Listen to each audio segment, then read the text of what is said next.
I sat alone at a table set for 8 people, staring at the empty chairs surrounding me like silent witnesses to my humiliation. The white tablecloth gleamed under the soft lighting of the upscale Italian restaurant in downtown Seattle, and 7 untouched champagne glasses caught the light, mocking me with their elegance. I had chosen this place carefully, reserved it 3 weeks ago, pre-ordered the full tasting menu with premium wine pairings for what was supposed to be the biggest celebration of my life. At 32 years old, I had just been promoted to Senior Vice President of Analytics at my company. I wore my new Navy suit, the one I had splurged on specifically for tonight. My phone buzzed on the table, a text from Mom. My heart lifted for just a second, thinking maybe she was running late. Maybe they all were. I opened the message. "You're not exactly a priority right now." The words blurred as I read them again, and again. The waiter approached, his expression awkward and pitying. "Ma'am, will your guests be arriving soon?" I looked up at him, my throat tight. "No, just bring me the check, please." The waiter returned with the bill, and my hands trembled as I looked at the total. $1,980. I had pre-ordered everything, wanting this night to be perfect.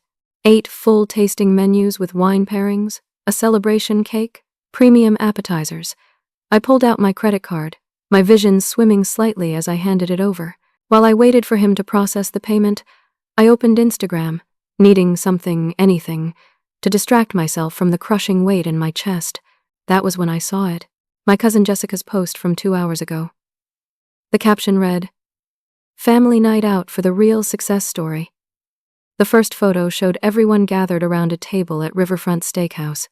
Mom, Dad, my brother Derek, Aunt Linda, Uncle Frank, Aunt Carol, Jessica herself, even some cousins I barely knew. They were all there, crammed together, laughing. The second photo showed Derek standing next to a bright yellow jet ski on a trailer, grinning like he had just won the lottery. The comments section overflowed with praise. "So proud of you, Derek. What an amazing achievement. Derek always lands on his feet. You deserve this." My hands started shaking harder. I scrolled back through my text messages, found the family group chat from 3 weeks ago. There it was, my message announcing my promotion dinner, asking everyone to save the date. Mom had responded with 3 heart emojis. Dad sent a thumbs up.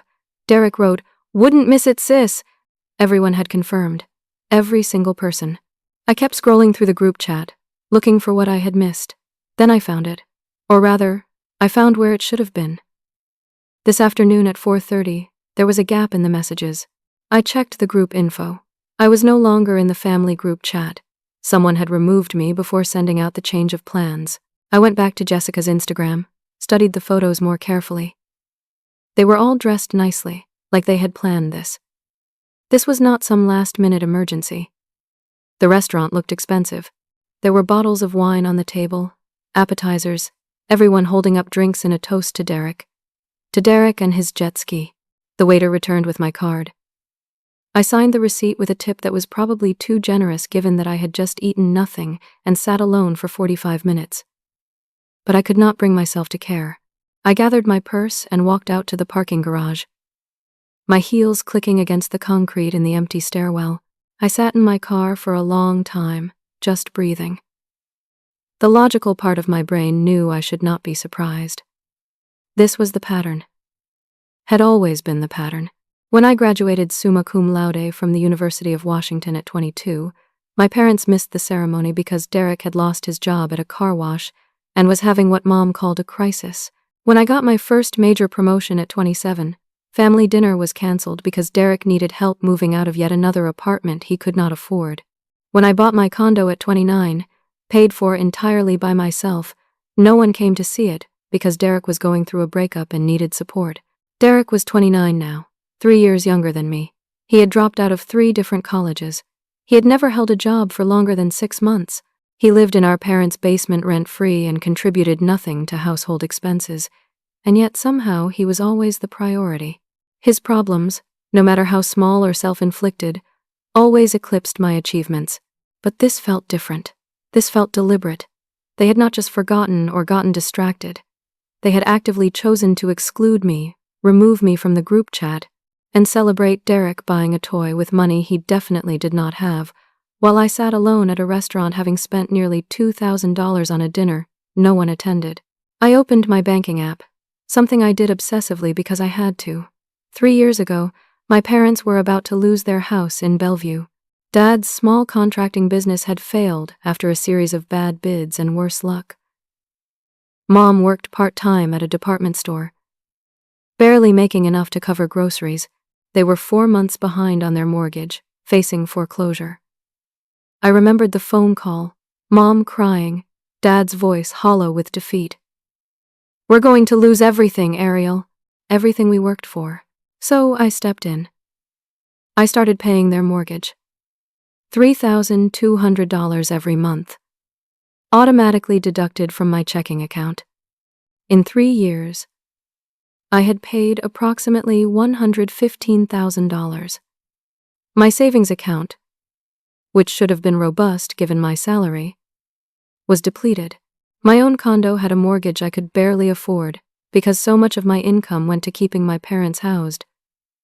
I told myself it was temporary. They promised to pay me back once things stabilized. Once Dad found new work. Once they got back on their feet, but Dad never found steady work. Mom never increased her hours. And Derek continued living there, contributing nothing, while I hemorrhaged money every month to keep a roof over their heads. I looked at my banking app again. Tomorrow, the automatic payment was scheduled to process. $3,200 would leave my account, same as it had for the last 36 months. I stared at the screen for a long moment. Then I logged into the mortgage account. I was listed as an authorized user, something Dad had set up 3 years ago so I could make the payments directly. I clicked through the menus, found the automatic payment settings, and canceled it. Then I removed myself as an authorized user entirely. It took less than 2 minutes to undo 3 years of financial sacrifice. I drove to my parents' house in Bellevue. It was 10:15 at night, and their street was quiet and dark. No cars in the driveway. They were still out celebrating Derek's jet ski. I found a notepad in my glove compartment, one I used for grocery lists, and wrote in clear, firm letters, "Let him pay it. I'm done. Good luck with the mortgage payment due in 6 days. Love, Ariel." I got out of my car, walked up to their front door, and taped the note where they could not miss it. Then I got back in my car, drove home to my condo in Capitol Hill, changed into my pajamas, blocked every family member's number on my phone, and went to bed. For the first time in as long as I could remember, I slept soundly. My alarm went off at 6:30 Wednesday morning, same as every workday. I stretched, felt the morning sun coming through my bedroom window, and remembered what I had done the night before. For a brief moment, panic fluttered in my chest. Then I pushed it down. I had made my decision. I was done being taken for granted. I reached for my phone to check the time and saw the notification light blinking frantically, but all my family members were blocked on my personal phone, so it should not be going off like that. Then I remembered. My work phone. I had a separate device for my new VP position, something the company provided for executive-level employees. I kept it on my nightstand, and I had forgotten that I never blocked family members on that number because I rarely gave it out. I picked up the work phone and my stomach dropped. 82 missed calls. 27 from Mom. 19 from Dad. 12 from Derek. 8 from Aunt Linda. The rest from various family members I had not heard from in months. There were voicemails, dozens of them, and text messages flooding in even as I held the phone. I opened the voicemail and started listening, my heart pounding.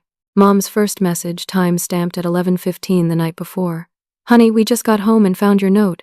I don't understand. What do you mean you're done? Call me back as soon as you get this. We need to talk about this." Her fifth message, 12:30. "Ariel Marie, how dare you? After everything we've done for you. You cannot just abandon your family like this. We raised you better than this. Call me right now."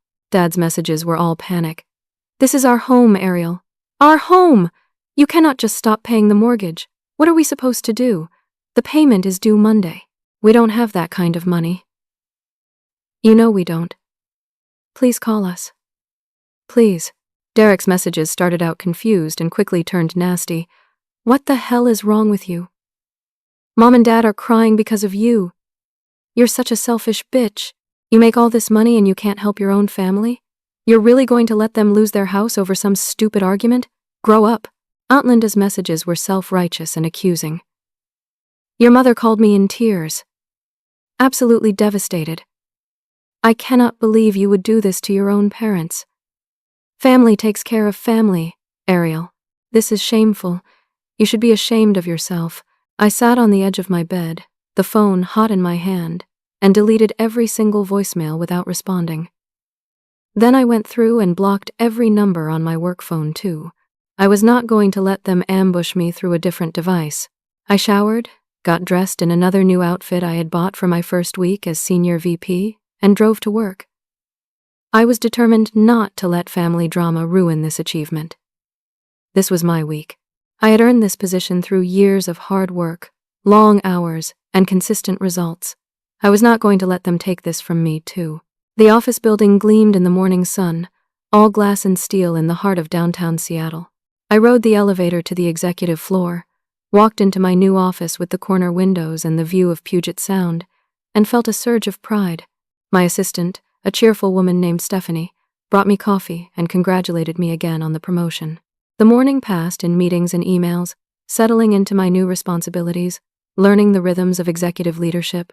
At 11 o'clock, my desk phone rang. It was the main receptionist downstairs.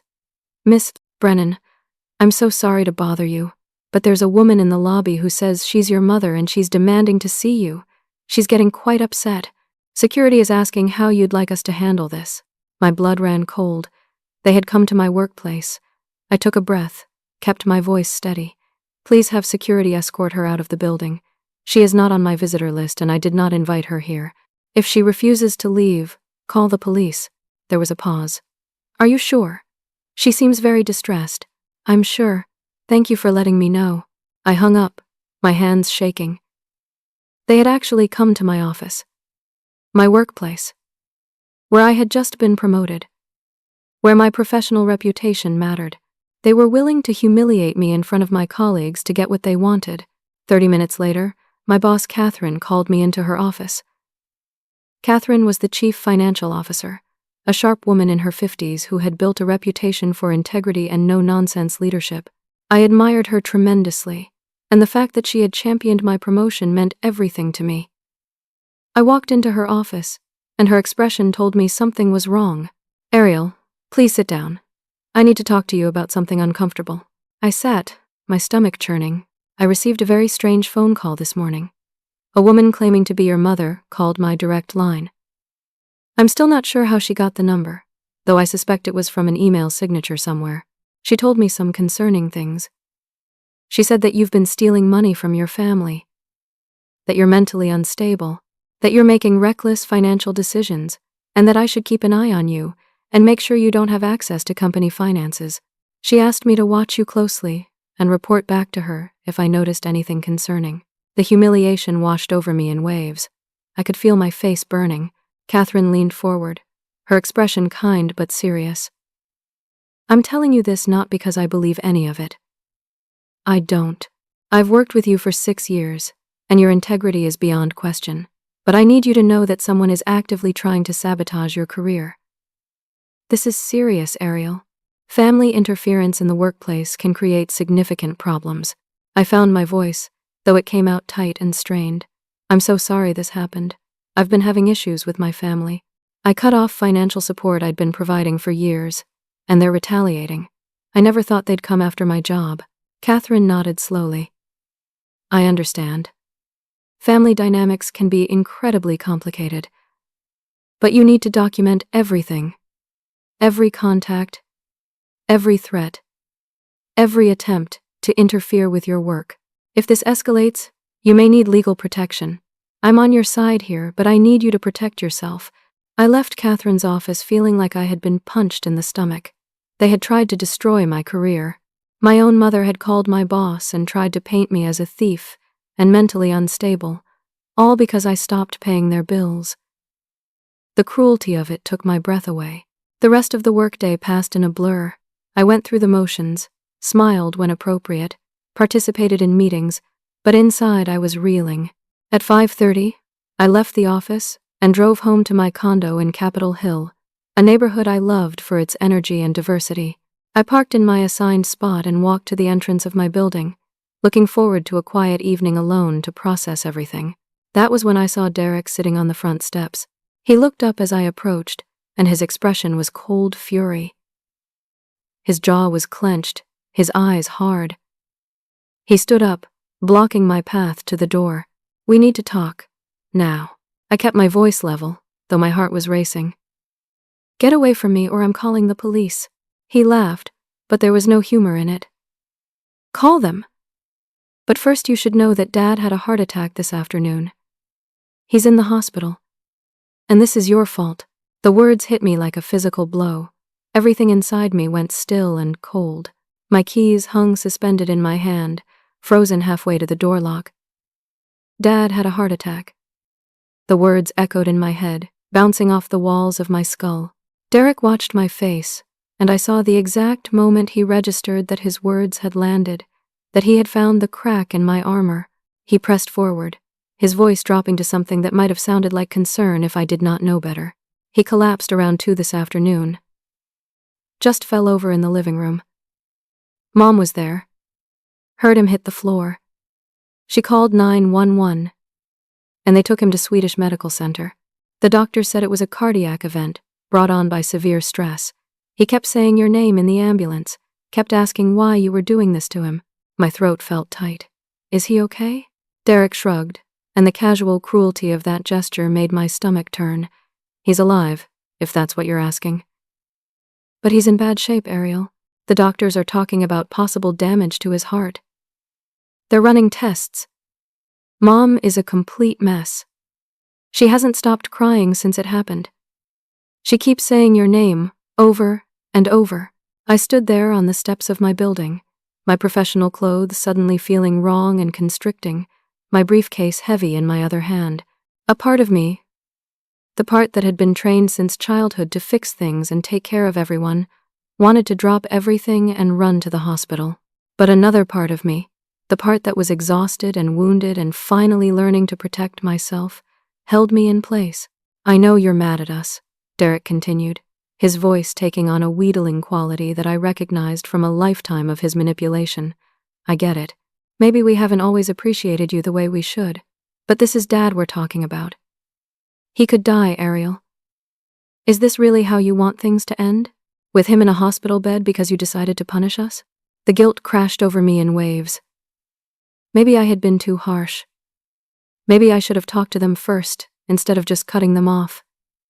Maybe I could have handled this differently. Dad had always been the gentler parent, the one who at least tried to see both sides, even if he ultimately always chose Derek. If something happened to him, if he died, could I live with myself? Derek saw me wavering. He had always been able to read me, had always known exactly which buttons to push. "Just come to the hospital," he pressed. "You don't have to talk about the mortgage or any of that other stuff. Just come see him. Show Mom that you're not completely heartless. That's all I'm asking." I looked at my brother, really looked at him. He was wearing a new jacket, expensive looking. His sneakers were pristine white, probably cost $200. His hair was freshly cut. He looked like someone who had not a care in the world, not like someone whose father had just had a heart attack. And I realized that he was not here because he was worried about Dad. He was here because Mom had sent him, because they needed to reel me back in. But the guilt was stronger than my skepticism. "Fine," I said quietly. "I'll come to the hospital." Derek's face broke into something that might have been relief or might have been triumph. I could not tell anymore. "Good. That's good. I'll drive. You can follow me." "I'm driving myself," I said firmly. "I'll meet you there." The drive to Swedish Medical Center took 20 minutes through evening traffic. My mind raced the entire way, warring with itself. What if Dad really was seriously hurt? What if this was my fault? But how could it be my fault that I stopped paying their bills? Why was I responsible for their financial stress when they had never been responsible for mine? Round and round my thoughts went, chasing each other in circles. The hospital parking garage was dimly lit and smelled like exhaust. I found a spot on the 4th level and sat in my car for a moment, gathering my courage. Then I made my way inside, following the signs to the cardiac floor. The fluorescent lights hummed overhead, and my heels clicked against the linoleum in a rhythm that sounded like retreat, retreat, retreat. The waiting room was full of my family. The moment I stepped through the doorway, every head turned toward me. Aunt Linda sat in a corner chair, her arms crossed over her chest. Uncle Frank stood by the window, his face grim. Cousin Jessica was on her phone but looked up and quickly looked away when she saw me. 3 other cousins I barely knew were scattered around the room, and Mom sat in the middle of it all, her eyes red and swollen. The temperature in the room seemed to drop when I appeared. No one smiled. No one looked relieved to see me. Instead, the hostility was almost tangible, a living thing that pressed against my skin. Aunt Linda spoke first, her voice dripping with disdain. "There she is, the one who did this." Uncle Frank nodded slowly. "You should be ashamed of yourself, Ariel. Your own father." I opened my mouth to respond, to defend myself. But Mom stood up suddenly, and the words died in my throat. Mom looked terrible, her face puffy and blotchy, her hair uncombed, her clothes wrinkled like she had been wearing them for days instead of hours. She walked toward me, and for just a second I thought she might hug me. Instead, she stopped 3 feet away and stared at me with something that looked like pure hatred. "How could you?" she said, her voice shaking. "How could you do this? Your father worked himself into the ground for you. He gave you everything. And this is how you repay him? By cutting us off when we need you most? By causing him so much stress that his heart nearly gave out?" The injustice of her words hit me like a slap. "Mom, I've been paying your mortgage for 3 years. I've given you over $100,000. Dad hasn't worked in 2 years and you know it." Mom's face twisted. "That was the least you could do after everything we did for you. We raised you. We clothed you. We fed you. We paid for your education." I felt my voice rising despite my best efforts to stay calm. I had a full scholarship. I worked 2 jobs through college. "You didn't pay for my education. We gave you your first car," Mom shot back. "I bought that car myself when I was 19. I have the title to prove it. We gave you a home, a family, love, and I gave you $115,000, I said, my voice cracking. "And you couldn't even show up to my promotion dinner. You removed me from the family group chat so you could celebrate Derek buying a jet ski, a toy. While I sat alone at a restaurant after spending $2,000 on a dinner nobody came to." Mom scoffed, actually scoffed at me. "Derek has been going through such a hard time. He needed something to lift his spirits. You've always had everything so easy. Perfect grades, perfect job, perfect life. You don't know what it's like to struggle." The gaslighting was so comprehensive, so total, that for a moment I could not breathe. Around the room, family members nodded along with Mom's words. They believed her, or they pretended to believe her because it was easier than confronting the truth. I looked at Aunt Linda, who had helped me with my math homework when I was 10. At Uncle Frank, who used to give me rides to debate team when my parents were too busy with Derek. At Jessica, who I had been close with as kids. They all looked at me like I was a stranger. Like I was the villain in this story. A doctor in blue scrubs pushed through the doorway, holding a clipboard. He looked tired. His eyes lined with the kind of exhaustion that came from too many hours and too many patients. He glanced around the waiting room full of people.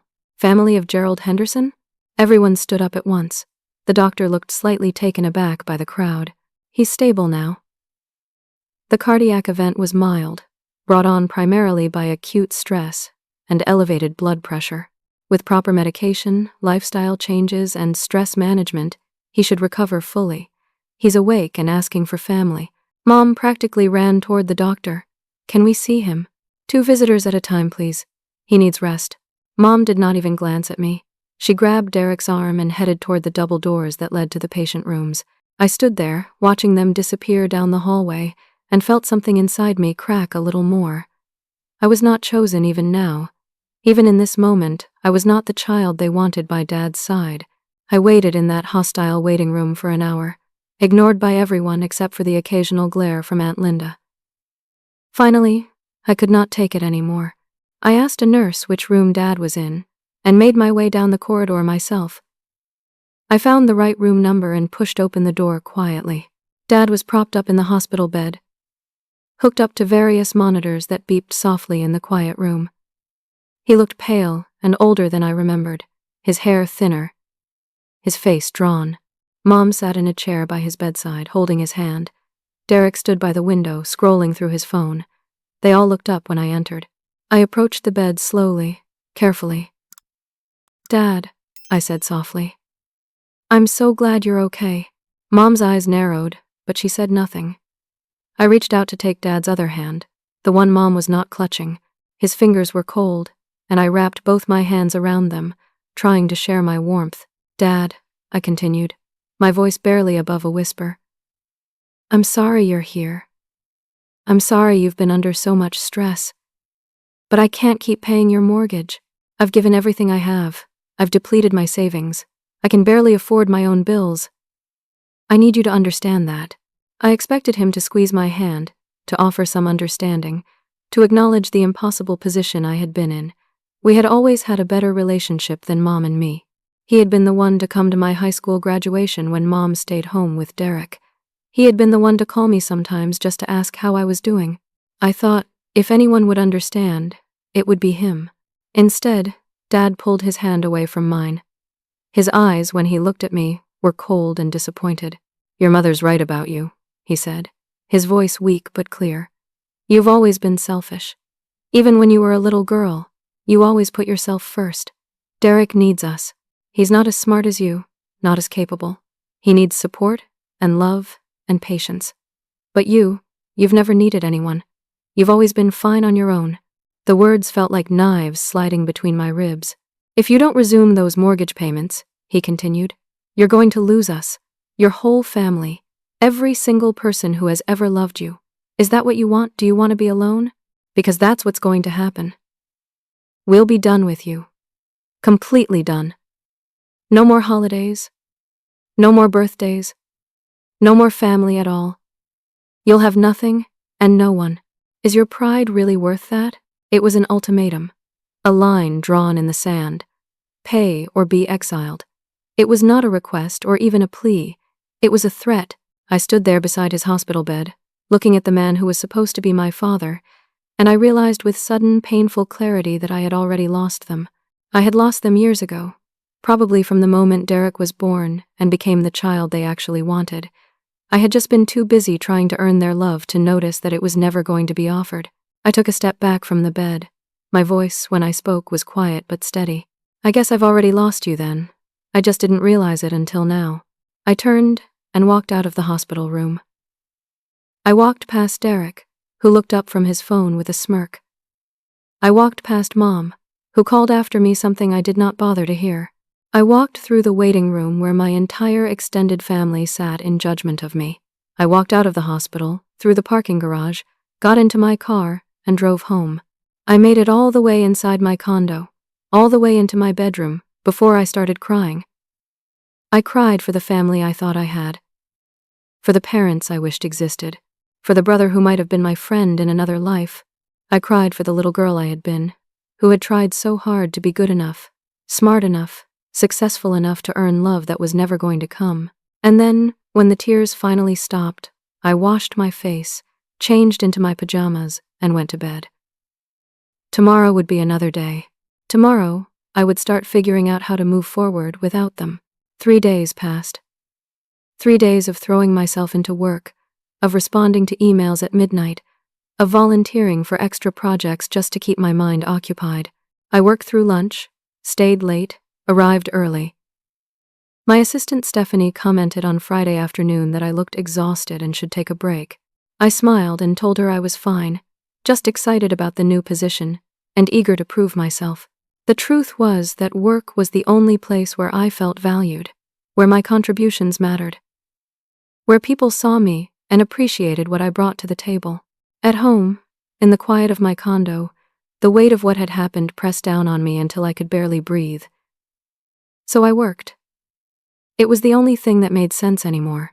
Saturday morning arrived gray and drizzly, typical Seattle weather for late April. I was sitting in a corner coffee shop at 9, my laptop open, working on a presentation for a Monday meeting. I was so focused on the spreadsheet in front of me that I almost missed the email notification that popped up in the corner of my screen. The sender was Harold Chen, my condo association president. The subject line read, "Urgent. Noise complaints and property damage."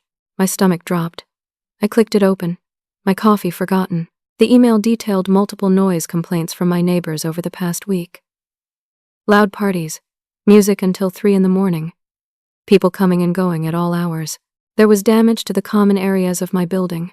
Someone had spray-painted obscene graffiti in the third-floor hallway where my unit was located, and a window had been shattered near the elevator.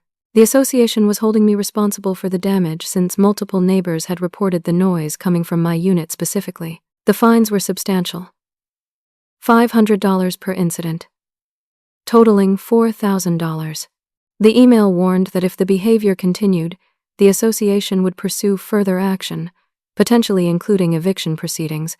I read the email 3 times, my confusion morphing into dread. I had not had anyone over to my condo in weeks.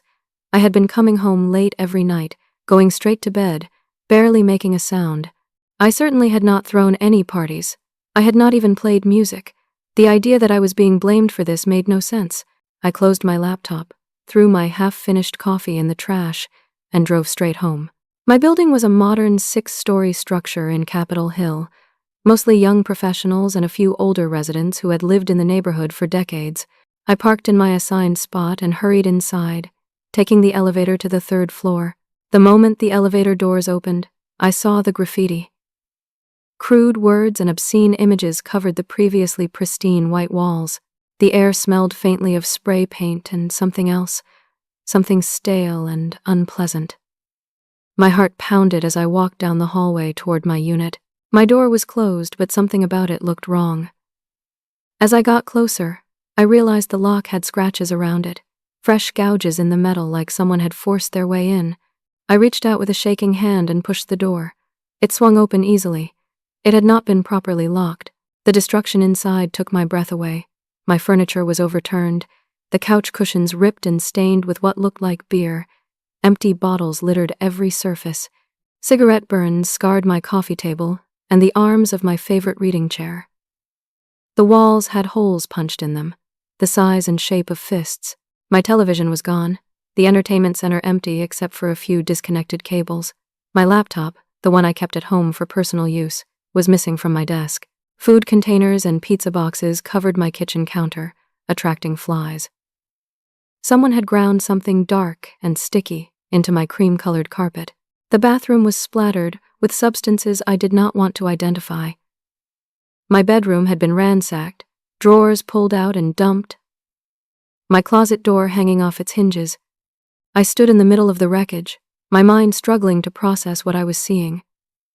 Then I remembered the building had security cameras. Residents had access to the footage through an app on their phones. I pulled out my phone with shaking hands and opened the app, scrolling back through the recorded footage from the past week. Thursday night, 10:45. Derek walked up to my building's front entrance with 3 guys I did not recognize. They were laughing, carrying cases of beer, clearly already drunk. Derek held up a key to the camera, giving a cocky wave, then let himself and his friends inside. More footage showed them entering my unit at 11. I fast-forwarded through hours of activity, watching a revolving door of people I had never seen before, coming and going from my condo. The party went on until after 4 in the morning. At one point, someone brought out spray paint in the hallway and tagged the walls while Derek watched and laughed. Another clip showed one of his friends putting his fist through a window, the glass shattering in slow motion. Friday morning, 8:30. Derek and his friends finally left, stumbling out of my building. 2 of them were carrying things. My television. My laptop. Walking out with my belongings like they owned them. I called 911, my voice surprisingly steady as I explained the situation to the dispatcher. 2 officers arrived within 20 minutes. A woman in her 40s named Officer Martinez and a younger man named Officer Thompson. They walked through my destroyed condo, taking photos, asking questions, writing everything down in their notepads. I showed them the security footage on my phone. They watched in silence, their expressions growing grimmer with each clip. "This is clearly burglary and vandalism," Officer Martinez said. "We'll file a report."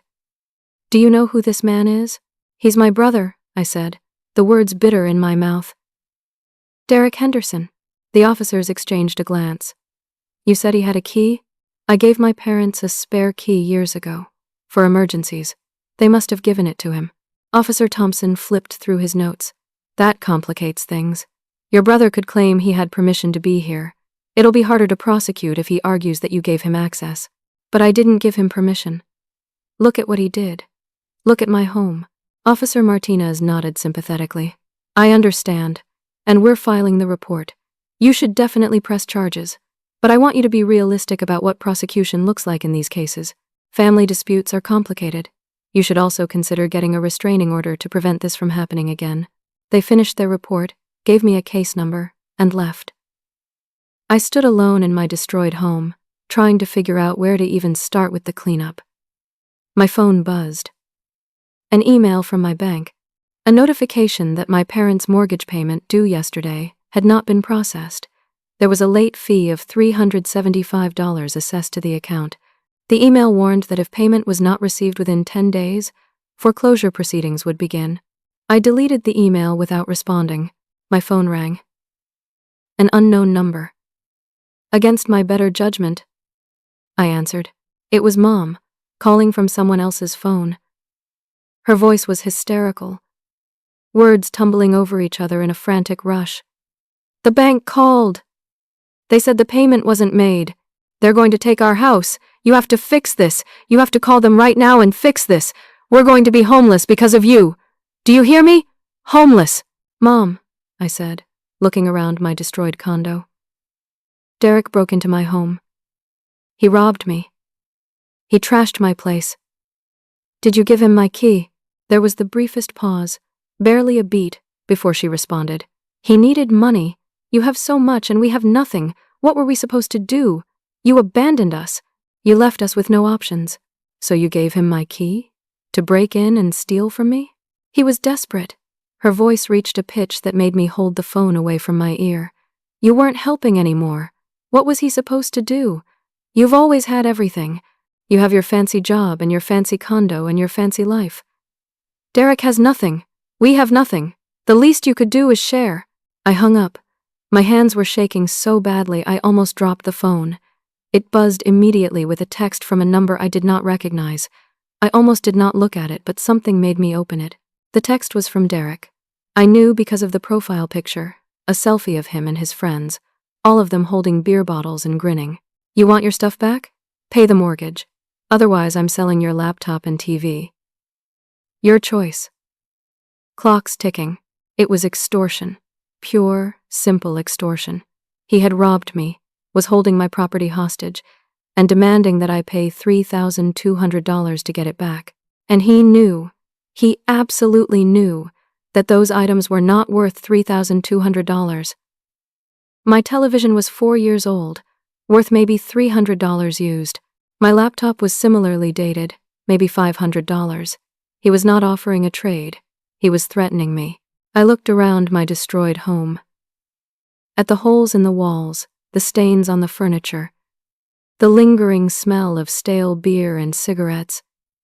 At the violation of my space, my safety, my peace. I thought about my family, waiting for me to cave, expecting me to cave, because I always had before. Every time they pushed, I had bent. Every time they demanded, I had given. Not this time. I texted back, "Sell it," and expect a visit from the police. Then I blocked the number. I went online and filed for a restraining order against Derek, filling out the forms with shaking hands but unwavering resolve. I took dozens more photos of the damage. I documented everything, every broken item, every stain, every violation. Then I sat down at my kitchen counter, careful to avoid the sticky substances covering it, and did something I should have done 3 years ago. I started digging into my family's finances. I still had the login information for the mortgage account. I accessed the full payment history. Scrolling back through 3 years of transactions, that was when I saw them. Deposits. Large deposits made irregularly into the mortgage account. Not my payments, which were consistent and predictable. These were different amounts at different times. $5,000 in March 2 years ago. $8,000 in July that same year. $15,000 in December. More deposits, scattered throughout the 3 years, all from the same source, Derek Henderson. I sat back, staring at the screen. Derek did not have a job. Derek had never had steady income in his entire adult life. Where had he gotten this money? I added up the deposits in my head, over $70,000 over 3 years. And all of it supposedly going toward helping with the mortgage, making my parents look more financially stable than they were. But if Derek had $70,000 to contribute, why did they need my $115,000? Why was I paying anything at all if Derek apparently had this kind of money? Something was very, very wrong.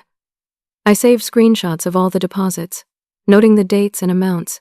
Then I called someone I trusted, one of my few remaining friends from college who had become a forensic accountant. His name was Marcus Reed, and he specialized in finding financial irregularities for law firms and corporations. "Marcus," I said when he answered, "I need your help.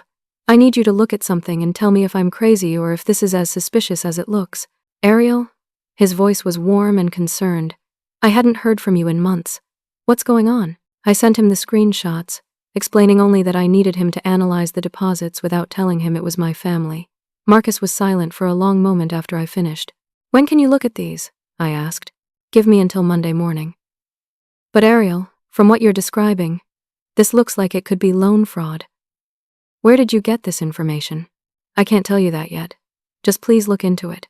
I hung up, feeling sick. Loan fraud. The words echoed in my head all weekend while I cleaned my condo as best I could, filed insurance claims, got quotes from contractors to repair the walls. I barely slept Saturday and Sunday nights, my mind racing through possibilities I did not want to consider. Monday morning arrived cold and drizzly. My phone rang at 7. "Marcus." "Ariel," he said, his voice grave. "Where did you get this information? I need to know what you found first. These deposits are proceeds from personal loan fraud. Someone has been taking out loans using false employment information, forged pay stubs, fake tax documents. They list an address and claim to work at companies they've never actually worked for. Then they take out personal loans ranging from $5,000 to $15,000, use the money however they want, and default on most of them. This is federal bank fraud. This is a felony. Multiple felonies." My mouth went dry. "How much total?" "Based on what you sent me, I'd estimate around $90,000 across at least 5 different lenders over 3 years. And if whoever did this has been depositing into a mortgage account, they're probably trying to make the fraud look legitimate if anyone questions it. Ariel, if this is connected to you or your family in any way, you need to distance yourself immediately. Anyone associated with this could be investigated. If you've been making payments into the same account, authorities might think you're involved." I felt the world tilting beneath me. My career, my reputation, everything I had built could be destroyed if I was implicated in Derek's crimes. "You need to report this," Marcus continued. "Anonymously if you want, but this needs to be reported to federal authorities. The longer it goes on, the worse the consequences for everyone involved." I thanked him and hung up. Then, I sat in my car, in the parking garage of my building, unable to move. My brother was a criminal. My parents had probably known, had benefited from the fraud by having Derek deposit money into their mortgage account, and I had been paying into that same account, my legitimate money mingling with Derek's illegal proceeds, potentially making me look like an accomplice. I drove to work in a daze, went through the motions of morning meetings, smiled when appropriate, nodded at the right times. At 10, my assistant Stephanie knocked on my office door, her face apologetic. "Ariel, Catherine needs to see you right away. She said it's urgent. HR and security will be there too." My blood turned to ice. I followed Stephanie down the hall to Catherine's corner office, my heart pounding so hard I could hear it in my ears. Catherine sat behind her desk, looking tired and sad. The HR director, Patricia, sat in one of the chairs across from her. Next to Patricia was James from security, a stern man in his 50s who I had always found intimidating. "Please sit down, Ariel," Catherine said gently. I sat, my hands gripping the armrests of the chair to keep them from shaking. Catherine looked at Patricia, who pulled out a folder and opened it. "Ariel, we received a complaint through our ethics hotline on Friday evening, an anonymous tip claiming that you've been embezzling company funds." The complaint included what appeared to be evidence: screenshots of bank accounts showing large transfers of money. The tipster claimed you've been stealing from the company and funneling the money to family members. I could not breathe, could not speak, could only sit there as my entire world collapsed around me. James from security spoke up. "We traced the IP address of the submission. It came from our visitor Wi-Fi here in the building. We checked security footage from Friday afternoon. At 4:30, a woman matching the description of a Linda Henderson signed in as a guest. She used the Wi-Fi in our lobby for approximately 15 minutes before leaving. Aunt Linda. Mom must have given her information about my job, about my bank accounts, about the mortgage payments, and Aunt Linda had come to my workplace and used the visitor Wi-Fi to file a false ethics complaint, twisting my legitimate financial help to my parents into something that looked like embezzlement," Patricia continued, her voice professional but not unkind. "Ariel, company policy requires that we place you on administrative leave pending a full investigation of any ethics complaint. This is standard procedure and is not an indication of guilt. You'll need to surrender your laptop and access cards. You won't be able to come into the office until the investigation is complete. We estimate it will take 2 to 4 weeks. Catherine's voice was thick with sympathy. "I'm so sorry, Ariel. I know this is retaliation from your family, but my hands are tied. We have to follow protocol." I was escorted from my building at 11 that morning. I stood on the sidewalk in downtown Seattle, professionals rushing past me on their way to lunch meetings and important appointments, and I had never felt more alone in my entire life. My condo was destroyed. My family had robbed me and extorted me. My brother was a criminal who was potentially framing me as an accomplice. My job, the one thing I had left, was now in jeopardy because of a false ethics complaint. I got in my car and drove to the nearest hotel, checked in for a week because I could not bear to go back to my destroyed condo. I sat on the generic hotel bed and stared at the wall, unable to cry, unable to think, unable to do anything but exist in the numbness that had settled over me like a heavy blanket. Then something shifted inside me. A spark of anger, hot and bright, cutting through the despair. I pulled out my laptop and started working. I organized everything, every bank record showing 3 years of mortgage payments, every frame of security footage showing Derek's break-in, every screenshot of his extortion texts, the police report, Marcus's analysis, evidence of Aunt Linda filing the false ethics complaint, photos of my destroyed condo, records of Mom's call to Catherine, everything documented, time-stamped, organized, indexed. I had 2 choices. Let them destroy me completely, or fight back with everything I had. For the first time in my life, I chose to fight. Tuesday morning, I woke up in the hotel room feeling surprisingly clear-headed.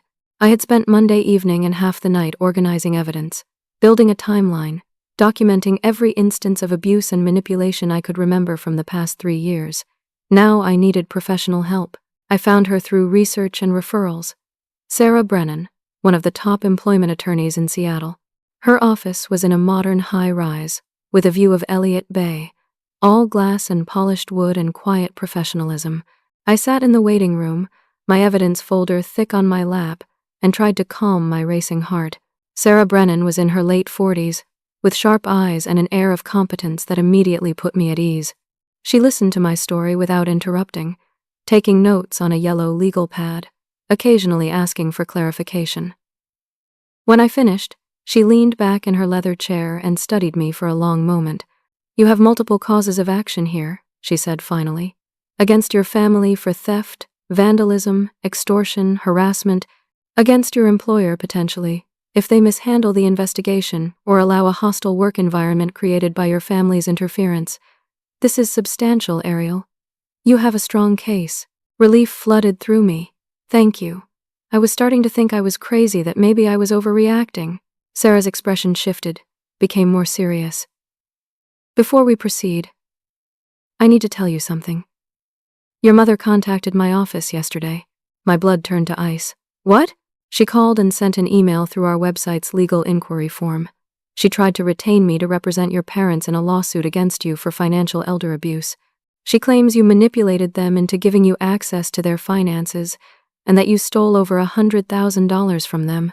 She's threatening to sue you for return of funds plus damages for emotional distress and elder exploitation. I felt sick. They were doing it. They were actually preparing to sue me, to flip the narrative and make me the villain before I could expose them, Sarah continued, pulling up an email on her computer and turning the screen so I could see it. I declined the representation, obviously. Conflict of interest, and frankly, her claims seemed baseless given how she presented them. But I want you to understand what you're facing. Your family is going scorched earth. They're not just defending themselves, they're actively trying to destroy you before you can act against them. I read the email, my mother's words full of righteous fury and complete distortions of reality. She claimed I had coerced them into giving me access to their mortgage account, that I had taken money under false pretenses, that they had recently discovered my theft and confronted me, and I had retaliated by cutting them off. She threatened to file a police report for financial exploitation of the elderly. There's more, Sarah said. I've already contacted the FBI field office about the loan fraud information you provided through your forensic accountant friend. They want to interview you. When? Tomorrow, if you're available. They've apparently been investigating a loan fraud ring for the past 6 months, and your brother's name has come up in their investigation. The information you have could accelerate their case significantly. Wednesday afternoon, I found myself in a sterile conference room in the FBI's Seattle field office. 2 agents sat across from me. Agent Patterson, a woman in her 30s with kind eyes and a no-nonsense demeanor, and Agent Joe, a quiet man who took notes while Patterson asked questions. I walked them through everything. The deposits in the mortgage account, the timeline of Derek's unemployment versus his apparent access to large sums of money, Marcus's analysis. They listened carefully, asking detailed questions, occasionally conferring in low voices. Then Agent Patterson pulled out her own folder and spread documents across the table. Miss Henderson, your brother has defrauded 11 different lenders that we know of. The total amount is over $200,000. He's part of a larger network that teaches people how to forge employment documents. He actually sells fake pay stubs and tax forms online through encrypted channels. This isn't just personal loan fraud anymore. This is organized crime. I stared at the documents, seeing Derek's name over and over, seeing addresses I recognized, including my parents' house. Your parents, Agent Joe said quietly, have been receiving direct deposits from your brother. Some of the fraud proceeds went into their personal checking account, not just the mortgage account. We have evidence suggesting they knew about the illegal source of the funds. So they could be charged too, I asked. As accessories, yes. If we can prove they knowingly accepted proceeds from fraud, they could face federal charges. I should have felt vindicated. Instead, I just felt tired. They were my parents. No matter how badly they had treated me, the idea of them going to prison made me feel ill. Thursday, my phone rang. The number showed my company's main line. My heart leapt with hope. The investigation must be over. They must have cleared me. It was Patricia from HR. Ariel, I'm calling to let you know that our internal investigation has concluded. We did a thorough audit of all your accounts, transactions, and financial access within the company. We found absolutely no evidence of any wrongdoing whatsoever. The ethics complaint was clearly false and malicious. Your Aunt Linda has been permanently banned from our premises. You're reinstated immediately, effective Monday morning. I closed my eyes, relief washing over me so intensely I had to sit down. Thank you, I whispered. Catherine wants to speak with you personally. I'm transferring you now. A click. Then Catherine's warm voice.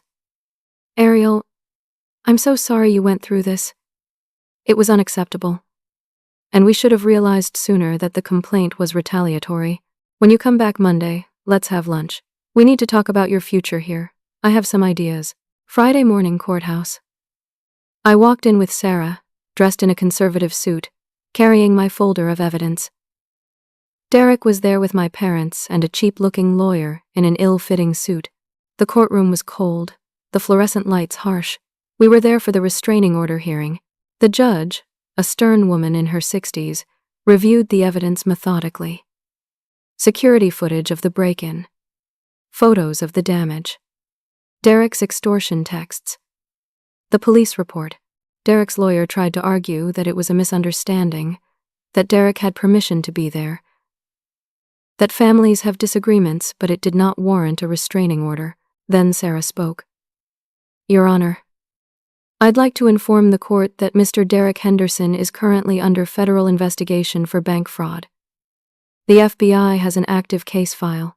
This is not a simple family disagreement.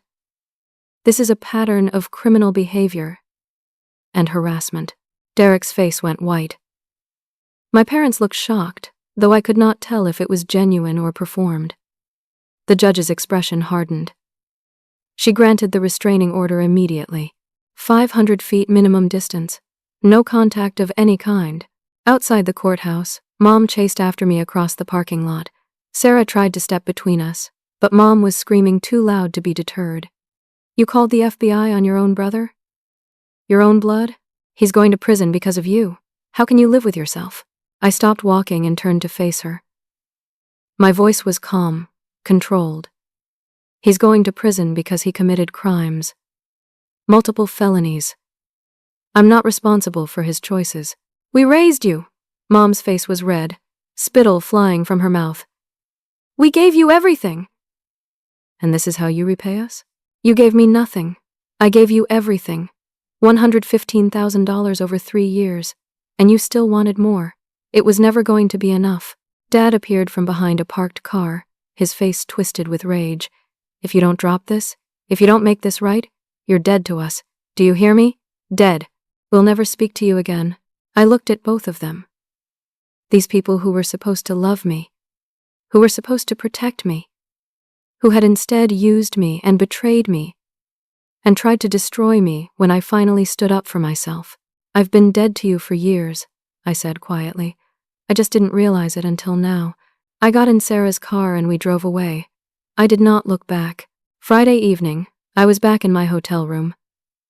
The condo repairs were scheduled to start Monday, with insurance covering most of the costs. I was supposed to feel better. The restraining order was granted. My job was secure. The investigation into Derek was moving forward. But I just felt empty, hollowed out. My phone rang. Unknown number. I almost did not answer, but something made me pick up. Ariel, please. It was Derek, his voice thick with tears. You have to help me. The FBI arrested me this afternoon. I said nothing, just listened. They charged me with 15 counts of bank fraud. 15. I'm out on bond, but only because Mom and Dad mortgaged the house. Again. I'm facing 10 to 30 years in federal prison.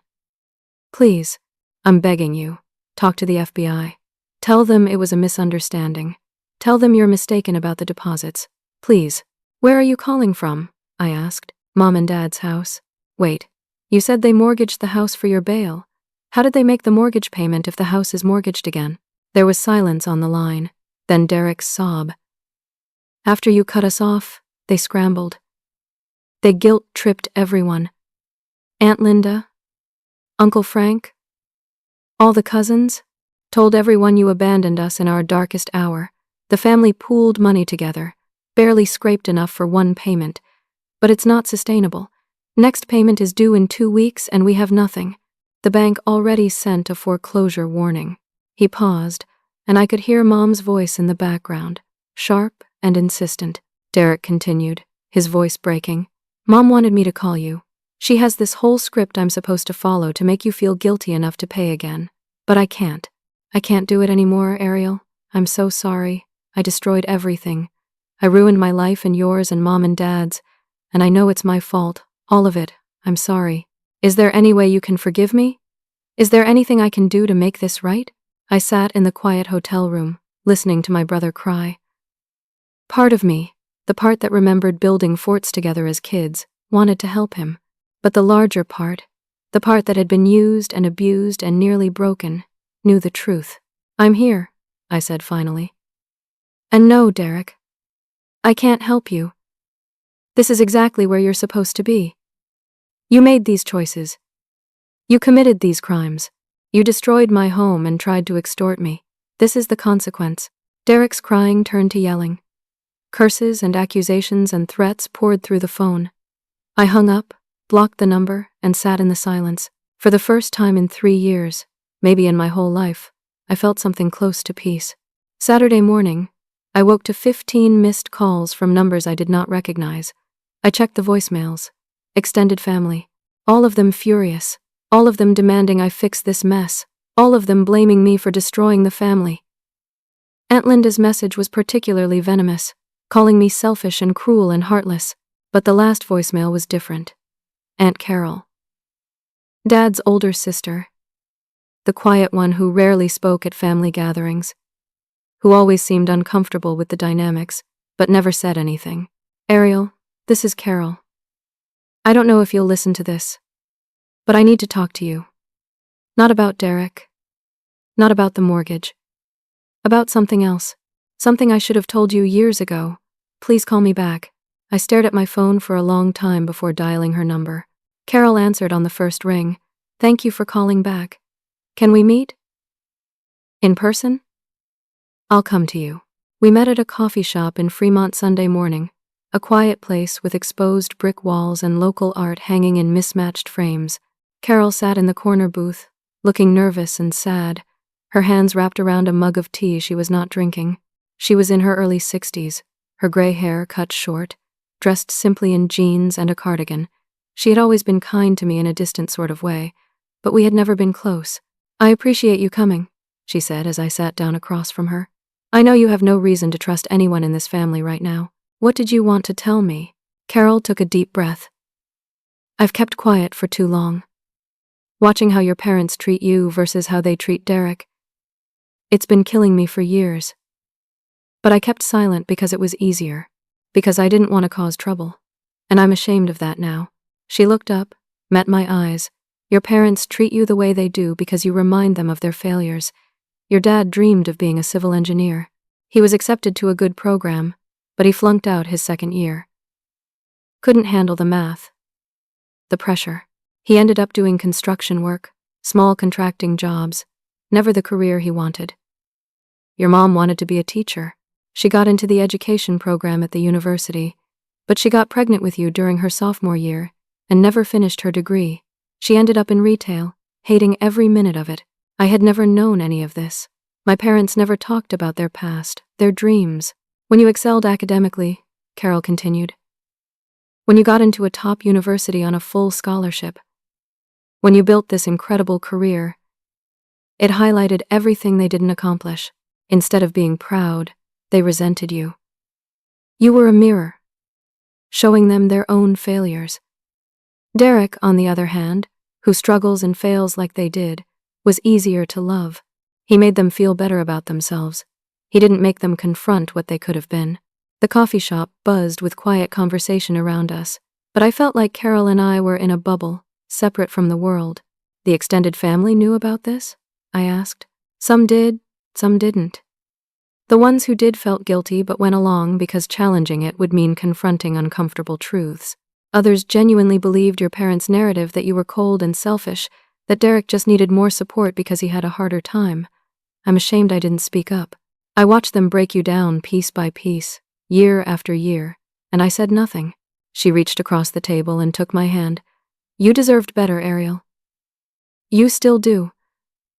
I don't expect you to forgive me for my silence.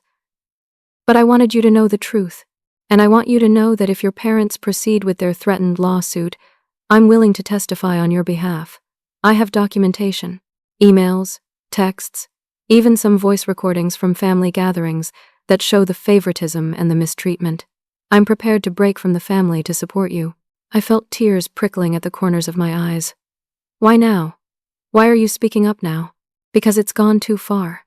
Because Derek is going to prison and your parents are about to lose everything and they're still blaming you. Because I can't watch you suffer anymore for having the audacity to be successful and self-sufficient. Because I should have done this years ago. We talked for another hour. Carol told me stories about my grandmother, Dad's mother, who had died before I was born. Apparently she had been smart and ambitious too. Had dreamed of being a doctor, but was discouraged by her family because women did not do that back then. She ended up as a nurse, bitter and unfulfilled. And she took that resentment out on Dad his whole childhood. The cycle of disappointment and blame ran deep in our family. Monday morning, I returned to work. My colleagues welcomed me back warmly, with smiles and supportive comments and questions about how I was doing. Catherine took me to lunch at a restaurant with floor-to-ceiling windows overlooking the Sound. I'm not just apologizing again for the investigation, Catherine said over salads. Neither of us was really eating. I want to offer you something. We're forming a task force on corporate ethics and fraud prevention. Given what you've been through, and how you've handled it with such integrity, I'd like you to lead it. It's a significant responsibility, essentially a promotion within your promotion. You'd report directly to me and work with all departments to strengthen our ethical framework.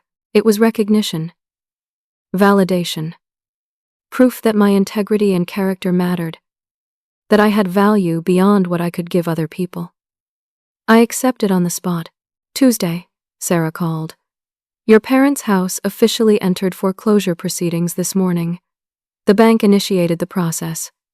They have approximately 60 days before the sale. Wednesday, Mom and Dad showed up at my condo building. I saw them on my building's security camera app, standing in the parking lot, looking up at my windows. I called the police immediately. This is Ariel Henderson. I have a restraining order against my parents, Gerald and Patricia Henderson. They're currently in my building's parking lot violating the order. While I waited for the police, I heard Mom shouting from the parking lot, her voice carrying up to my third-floor window. Please, Ariel, we'll lose everything. You're really going to let us end up homeless? After everything we've given you? Dad's voice joined hers. You're our daughter. You owe us. You wouldn't even exist if it weren't for us. The police arrived within minutes. I watched from my window as 2 officers spoke with my parents, then escorted them to their car. Sarah called shortly after to inform me that Mom and Dad had been arrested for violating the restraining order, held for 12 hours, then released with a stern warning. Any further violations would result in immediate arrest and additional criminal charges. The weeks that followed blurred together. I worked. I went to therapy twice a week to process the trauma. I supervised repairs to my condo. I started rebuilding my life piece by piece, brick by brick, creating something solid and stable that was mine alone. 3 months after I cut them off, Derek's trial date arrived. He pleaded guilty to 12 counts of bank fraud in exchange for the prosecution dropping the other 3 counts. The sentencing hearing was brief and brutal. The judge cited the extensive nature of the fraud, the number of victims, the complete lack of remorse shown until Derek was caught. 8 years in federal prison. I attended the hearing as a witness, sitting in the back of the courtroom. My parents sat on the opposite side, their faces haggard and older than I remembered. When the judge announced the sentence, Mom let out a wail that echoed through the courtroom. After it was over, as we filed out, Mom hissed at me in the hallway. I hope you're happy. You destroyed your brother. This is all your fault. I walked past her without responding. Sarah, a steady presence at my side. 4 months after I canceled the mortgage payments, my parents' house was foreclosed and sold at auction. They moved into a small apartment in a less expensive part of town, their lives dramatically downsized. They sent one final letter to me through their lawyer, carefully worded to avoid violating the restraining order. I read it once, in my therapist's office with her support. The letter was full of blame and recrimination, accusations that I had destroyed the family, demands for money, insults about my character. It ended with a single line. You are no longer our daughter. I shredded the letter and threw it away. My therapist asked how I felt. Free, I said. I feel free. 6 months after cutting off my family, I barely recognized my life. My condo was fully repaired, redecorated with new furniture and fresh paint, transformed into a space that felt safe and mine. Work was thriving. The ethics task force I led was making real changes in company policy, and Catherine hinted at another promotion in my future.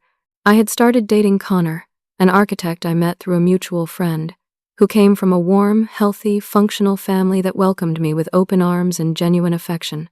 The extended family fractured in the aftermath. About half eventually reached out with apologies, some more sincere than others. Jessica sent a long email admitting she had been jealous of my success her whole life, that seeing me punished for being successful had been satisfying in a twisted way, but that she now understood how wrong that was. Aunt Linda never apologized, convinced to the end that I was the villain. Uncle Frank sent a simple card. "You did the right thing. Wish I'd seen it sooner." Carol became a true friend, someone I met with monthly for coffee and conversation. She told me more stories about my grandmother, and I felt connected to a legacy I had never known existed. "You're what she could have been," Carol said once. "She would have been so proud of you." 1 year after that devastating promotion dinner where I sat alone, I hosted another dinner. This time, my table was full. Connor sat beside me, his hand warm in mine. Carol was there, along with 3 friends from college who had remained loyal through everything, 2 colleagues from work who had become genuine friends, and Stephanie, my assistant, who had supported me through the worst of it. We laughed and ate and celebrated not just my success at work, but my success at building a life worth living. 3 years after I left that note on my parents' door, I stood at a podium in a hotel ballroom, surrounded by 200 of my colleagues, industry peers, and friends. The Pacific Northwest Business Association was hosting their annual awards ceremony, and I had just been named Executive of the Year for my work in corporate ethics and integrity. I had been promoted to Chief Operations Officer 6 months earlier, the youngest person to hold that position in my company's history. The ballroom was elegant, all soft lighting and white linens and the quiet hum of successful people celebrating success. I looked out at the audience as I prepared to give my acceptance speech. Connor sat at the front table, his smile proud and loving. Aunt Carol was beside him, dabbing at her eyes with a tissue. My therapist, Dr. Ramesh, had come as my guest, sitting in the back and giving me a subtle thumbs up. Sarah, my attorney who had become a friend, raised her wine glass in a small toast. I cleared my throat and began. 3 years ago, I learned one of the hardest lessons of my life. I learned that love and obligation are not the same thing, that sacrifice and self-destruction are not virtues, that sometimes the most loving thing you can do for yourself is to walk away from people who refuse to see your value. People had told me my whole life that family is everything, that you do anything for family, that blood is thicker than water. But I've learned something different. Love, respect, and integrity are everything. Real relationships are built on mutual care, not one-sided depletion. And sometimes, the greatest act of love is walking away from people who can't or won't love you the way you deserve. I paused, gathering my thoughts, feeling the weight of the journey that had brought me to this moment. For years, I believed that being a good daughter meant giving until I had nothing left. I believed that if I was just successful enough, helpful enough, generous enough, my family would finally see me and value me and love me the way I needed. I was wrong, because the problem was never me. It was never about my worth. It was about their inability to recognize it. I lost my family of origin 3 years ago. Or more accurately, I stepped away from a dynamic that was destroying me. And in the space that loss created, I found something more valuable. I found myself. I found my strength, my boundaries, my voice. I found people who celebrate my success instead of resenting it, who support me instead of draining me, who love me for who I am rather than what I can give them. The audience was quiet, attentive. I saw several people nodding, their own stories reflected in mine. I learned that you can't change people who don't want to change. You can't make someone value you who is determined not to. And you can't win a game that was rigged against you from the start. The only winning move was to stop playing. Now, 3 years later, I have a life I built on my own terms. I have meaningful work that aligns with my values. I have relationships rooted in respect and authenticity. I have peace, genuine peace, for the first time in my life. And that promotion dinner I sat alone at 3 years ago? Last month, I had another one when I became COO. The table was full. We laughed until our sides hurt. We celebrated together. And for the first time in my life, I felt truly seen. I looked directly at the audience now, speaking the truth I wished someone had told me years ago. If you're in a relationship, any relationship, that consistently makes you feel less than, that demands you sacrifice your well-being for someone else's comfort, that punishes you for your success or your boundaries, please hear me. You deserve better. You have always deserved better. And walking away is not failure, it's courage. Sometimes the family you need is not the one you were born into. It's the one you choose. The one you build from people who show up for you, the way you show up for them. That's the family that matters. That's the family that lasts. And that note I left on their door 3 years ago, those 4 words, let him pay it. That note was not just about the mortgage. It was about the emotional debt they had been charging me my whole life, a debt I never actually owed. I'm not paying anymore. And I have never felt richer. The ballroom erupted in applause. I stepped down from the podium, slightly dazed, and was immediately enveloped in hugs. Connor kissed me and whispered that he was proud of me. Carol squeezed my hand and told me my grandmother would have loved to see this moment. Dr. Ramesh gave me a knowing smile that said we would unpack all of this in our next session. The rest of the evening passed in a blur of congratulations and networking and celebration. It was after 11 when Connor and I finally made it back to my condo. I kicked off my heels in the entryway and collapsed onto my couch, pleasantly exhausted. My phone buzzed with a text from an unknown number. I almost ignored it, but curiosity made me look. The message was simple. We need to talk. It's urgent. I recognized the manipulation immediately. The vague crisis. The demand for immediate attention. The assumption that I would respond. It was from my mother, who had somehow gotten my new number despite all my precautions. I looked at the message for a long moment. 3 years ago, that text would have sent me into a panic. Would have made me drop everything and respond. I would have been so conditioned to jump when they called that I would not have even questioned it. Now, I smiled slightly. I deleted the message without responding, blocked the number, put my phone face down on the coffee table. Connor came out of the kitchen with 2 glasses of wine, settled beside me on the couch, and asked what I wanted to watch. I leaned into him, feeling safe and loved and chosen. I chose a documentary about deep-sea creatures, something fascinating and completely unrelated to family drama. We watched it together, commenting on the strange beauty of life in the darkest depths of the ocean, marveling at how creatures adapted to survive in impossible conditions. Later, as Connor slept beside me in my bed, I lay awake thinking about the journey I had been on. The pain of that promotion dinner, sitting alone with 7 empty chairs, the moment I decided to cancel the mortgage payments. The chaos that followed, the revelations, the betrayals, the legal battles, the reconstruction of my entire life. If I could go back and talk to the version of myself sitting in that restaurant, what would I say? Would I warn her? Would I try to prepare her for the storm that was coming? No, I decided. I would not change anything. Because that storm, as brutal as it was, had transformed me. It had forced me to finally see the truth I had been avoiding my whole life. It had given me the gift of clarity, of boundaries, of self-worth that came from within rather than from other people's validation. I would tell her only this: you're stronger than you know. And on the other side of this pain is a life more authentic and peaceful than you can imagine. Hold on, it gets better. My phone buzzed one more time, another unknown number. I glanced at it. Please, Ariel. Just 5 minutes. That's all I'm asking.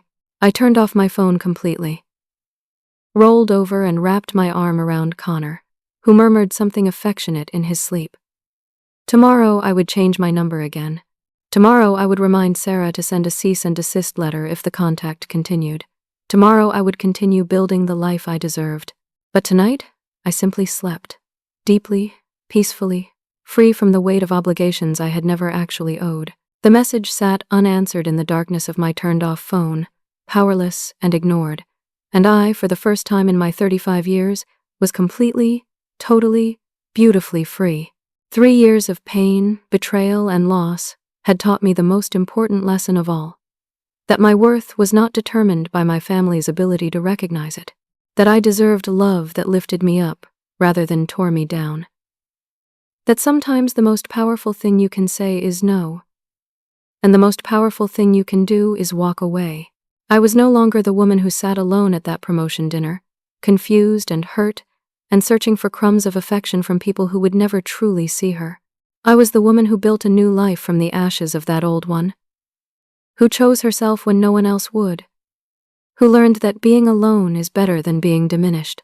And in the quiet darkness of my bedroom, in the warmth of a relationship built on mutual respect and genuine love, surrounded by the evidence of a career built on integrity and hard work, I finally understood what it meant to be free. If you've ever found yourself giving and giving to people who only take, if you've ever felt invisible in your own family, if you've ever been punished for your success or made to feel guilty for having boundaries, I want to hear your story. What would you have done in my situation? Would you have cut your family off? Or would you have tried to work things out? How do you deal with family members who don't respect your boundaries? Leave your thoughts in the comments below. Your experience might help someone else who's going through something similar. If this story resonated with you, please hit that like button and share it with someone who needs to hear this message. We all deserve to be valued for who we are, not what we can provide. And if you're not already subscribed, please consider subscribing for more stories about resilience, courage, and choosing yourself when the world tells you not to. Thank you for listening to my story. I hope it reminds you that you're never alone in your struggles, that your worth is inherent and unchangeable, and that sometimes the bravest thing you can do is walk away from people who can't love you right. Take care of yourselves, set those boundaries, and remember that you deserve people in your life who celebrate your light instead of trying to dim it. Until next time, be kind to yourself.